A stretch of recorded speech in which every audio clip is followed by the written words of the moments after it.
L'étude britannique Recovery a montré que la dexaméthasone pouvait réduire d'un tiers la mortalité des patients atteints de Covid-19. Qu'est-ce que ça veut dire exactement? Déjà, la dexaméthasone, qu'est-ce que c'est? C'est une molécule qui appartient à la famille des corticoïdes. Les corticoïdes, ce sont des molécules qui vont avoir un puissant effet anti-inflammatoire. À très forte dose, ces corticoïdes vont également avoir un effet immunosuppresseur. Ça veut dire qu'ils vont agir sur le système immunitaire pour réduire son action. Alors pourquoi la dexaméthasone dans le Covid-19?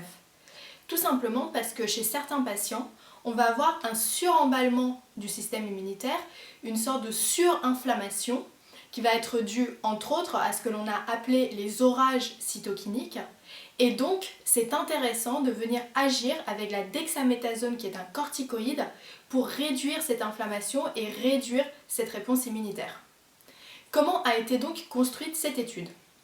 Cette étude a porté sur 2104 patients qui ont reçu la dexaméthasone dans le cadre d'une étude qui est ce qu'on appelle randomisée. Ça veut dire qu'on a eu 204 patients dans le bras, dans le groupe qui prend la dexaméthasone et d'autres patients dans un groupe qui peut être soit contrôle, soit qui a un autre traitement. Le fait d'attribuer de manière randomisée, c'est-à-dire aléatoire, les patients dans l'un des groupes permet d'éviter des biais. C'est donc une très bonne méthodologie que de faire des études qui sont randomisées. Et donc, qu'ont montré ces études? Ces études ont montré que la mortalité était réduite d'un tiers chez les patients qui étaient sous ventilation artificielle et d'un cinquième chez les patients qui étaient sous oxygène mais qui n'étaient pas intubés. Pourquoi c'est très important? Tout simplement parce que c'est extrêmement difficile d'avoir un effet sur la mortalité.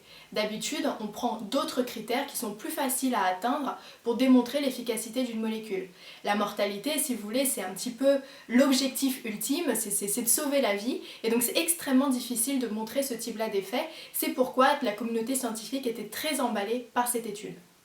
Encore une fois, je le rappelle, dans tous les médicaments qui sont testés aujourd'hui pour le Covid-19, il faut prendre les résultats avec beaucoup de précautions et attendre d'avoir les réelles confirmations.